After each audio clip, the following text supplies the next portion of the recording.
Unposted letters, अनकही बातों का पता।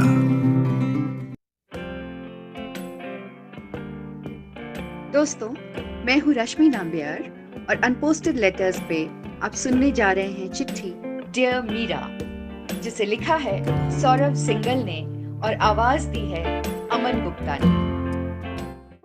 ऑफिस का काम करते वक्त कब 9 बज गए पता ही नहीं चला। बालकनी में आया तो देखा बादल उमड़ रहे हैं। कमरे में और मेरे मन में दोनों में अंधेरा है। बिजली की रोशनी मेरे मुंह पर पड़ रही है। रेलिंग पर कुछ बूंदें भी गिरी हैं जिन्हें हाथ से झटक दिया है मैंने। फिर याद आया मन का भी कुछ ऐसा ही हाल है आजकल। 2 महीने हो गए तुमसे पहली और आखिरी मुलाकात किए हुए। मुझे लगता है जैसे कल ही की बात है।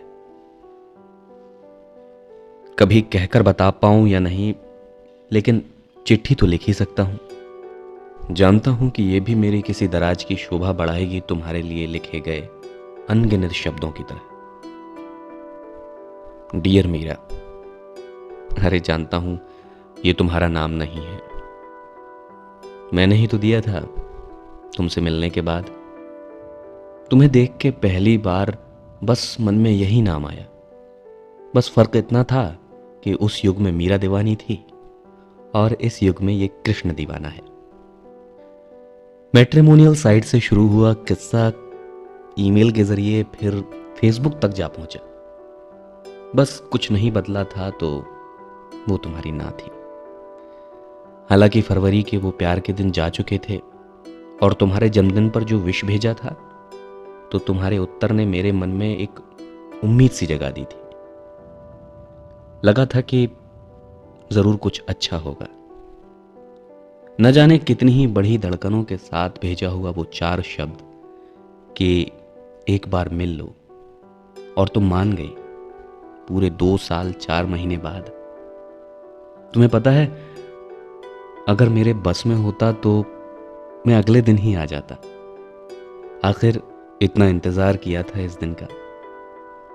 पर तुम इतनी भी पास नहीं थी और जेब इतनी भी भारी नहीं थी कि उड़कर आ जाऊं। 15 दिन बाद का टिकट मिला तो सोचा और 15 दिन, हे भगवान। लेकिन जब सोचने लगा कि मिलकर क्या बात करूंगा, क्या पहन कर जाऊंगा या क्या गिफ्ट ले जाऊंगा, तुम ले तो लोगी ना मेरा गिफ्ट। मुझे क्या पता था कि इतना सब सोचने के लिए मुझे 15 दिन भी कम लगेंगे। तुम्हें पता है मीरा, आने से एक दिन पहले तो इतना नर्वस हो गया था कि सोचा टिकट ही कैंसिल करवा दूं। फिर खुद को हिम्मत दी और एक बहाना भी कि चलो तुम्हारा शहर ही घुमाएंगे। ट्रेन के रुकते ही तुम्हारे कॉल ने मेरा जैसे दिन ही बना दिया। तुमने कहा था कि मैं तुम्हारा बाहर इंतजार कर रही हूं। तुम्हें पता है, ऐसा मेरे साथ पहली बार हुआ था कि लाइफ में कोई लड़की मेरा इंतजार कर रही थी। सफेद कुर्ता, ब्लैक सलवार और चेहरे पर मोदी जी वाला गमछा और वो नीली स्कूटी, सब याद है मुझे। जानता हूं तुम भी सोच रही थी कि आखिर कैसे पहचान लिया मैंने तुम्हें। अब इतने दिन तुम्हारे बारे में ही तो सोचा है, तुम्हें ही तो मांगा है। पता है, तुम्हारी वो मुस्कुराती हुई आंखें मेरी पलकों पर रहती हैं। तुम दिल, दिमाग, आंख, फेफड़ों, लिवर सब में घूमती रहती हो, बस जिंदगी में ही नहीं हो। अभी चंद घंटे बाकी थे फरवरी जाने में तो हम उसी समय मान लिए कि वैलेंटाइन बाबा एक ना एक दिन सबकी सुनते हैं। जब सारी ख्वाहिशें पूरी हो जाती हैं तो हाँ भी हो ही जाएगी। ऐसा नहीं था कि तुम्हारे शहर पहली बार आया था, पर उस दिन तुम्हारे पीछे बैठकर शहर देखने का सुकून ही कुछ और था। लगता था जैसे जिन रास्तों से हम गुजरे हैं वो कह रहे हों कि चिंता न करना, हम गवाह हैं तेरी दास्तां के। मुझे हमेशा से स्कूटी चलाती हुई लड़कियां बहुत पसंद हैं, जैसे किसी ने उनको पंख देकर आसमान में खुला छोड़ दिया, कहा हो कि जाओ और जी लो अपनी जिंदगी। मुझे याद नहीं कितनी देर में तुम्हारे पीछे बैठा रहा और रास्ते में तुमने मुझे क्या क्या बताया अपने शहर के बारे में। मैं बस तुम्हारी स्कूटी के फ्रंट मिरर से तुम्हारी आंखों को निहार कर तुम्हारी हाँ में हाँ मिलाए जा रहा था।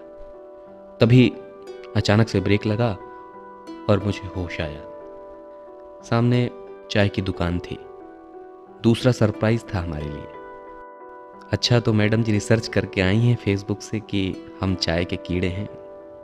चाय की दुकान देखकर लगा कि ये हुई ना बात। वैसे भी ट्रेन की चाय कभी से पसंद नहीं आती हमें। उस चाय की दुकान पर दो बातें बड़ी ही अच्छी हुई। पहली ये कि चाय बहुत अच्छी थी और दूसरी ये कि मुझ में हिम्मत आ गई तुमसे सब कुछ कहने की जो मन में था। और गिफ्ट में किताबें देखकर तो तुम्हारी आंखें जैसे चमक ही पड़ी थी। वाओ, आई नेवर एक्सपेक्टेड कि इसमें किताबें होंगी और सच में मैं बहुत खुश हूं। एक एक शब्द याद है मुझे तुमसे मुलाकात का। तुम्हें पता है, तुमसे मिलने से पहले मुझे लगता था कि तुम पसंद हो हमको। तभी मम्मी को एक दिन फोटो दिखाकर बोल दिया कि कोई ऐसी ढूंढो तो ब्याह कर लेंगे। तुम्हें पता है, मम्मी उस दिन के बाद से कोई फोटो नहीं दिखाई हमें। मेरे मन में एक ख्वाहिश थी कि बस एक बार मिल लूं तुमसे और उसके बाद आगे बढ़ जाऊंगा। लेकिन तुमसे मिलने के बाद तो तुमसे प्यार ही हो गया।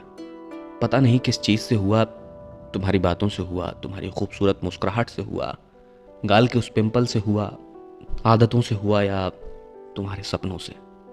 उस रिवर फ्रंट की सीढ़ियों पर तुमसे बात करते हुए, तुम्हें सुनते हुए 6 घंटे कब बीत गए पता ही नहीं चला। पास से कौन गुजरा, हवा के झोंके कब आए, कब चले गए, एहसास ही नहीं हुआ। फिर अचानक से तुम्हारी वो बात, 4 बज गए, अब मुझे चलना चाहिए। इसने जैसे मेरे सारे रोमांच को खत्म कर दिया। जैसे जिंदगी के रंगमंच के किसी सीन की आखिरी लाइन हो वो। मेरे कान के पीछे से रिश्ता हुआ पसीना महसूस किया मैंने। मेरे मुंह से सिर्फ यही शब्द निकले थे, तो फिर देखो, मैं जानती हूं कि तुम मुझे पसंद करते हो, इसलिए इतनी दूर तक चले आए। और ये भी जानती हूं कि यू आर परफेक्ट किसी भी लड़की के लिए और मेरे लिए भी। लेकिन मेरे कुछ सपने हैं जिन्हें मुझे पूरा करना है। बड़ी दूर है मेरी मंजिल, नहीं चल पाऊंगी तुम्हारे साथ, और ना ही ये चाहती हूं कि कोई मेरे साथ चले। इसलिए प्लीज नेवर एक्सपेक्ट कि। और तुम चली गई। न जाने कितनी देर में वहीं बैठा रहा और तुम्हारे बारे में सोचता रहा।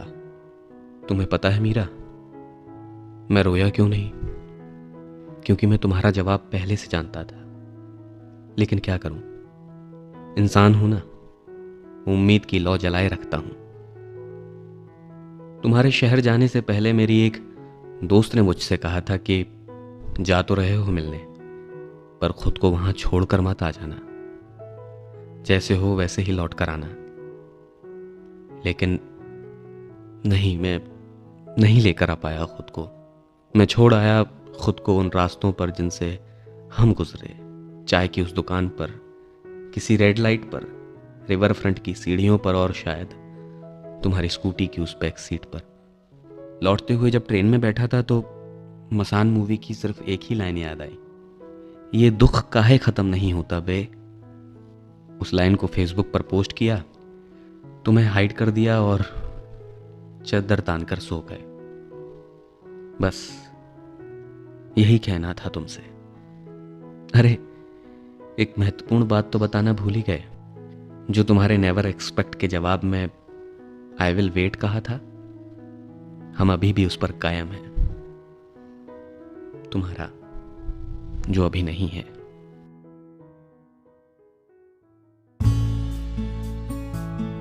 दोस्तों, आपको ये चिट्ठी कैसी लगी हमें जरूर बताइएगा। हमें आपके कमेंट्स का इंतजार रहेगा। इस चिट्ठी को लाइक करें, शेयर करें और हमारे चैनल कुछ कहना है को सब्सक्राइब करें। Thank you.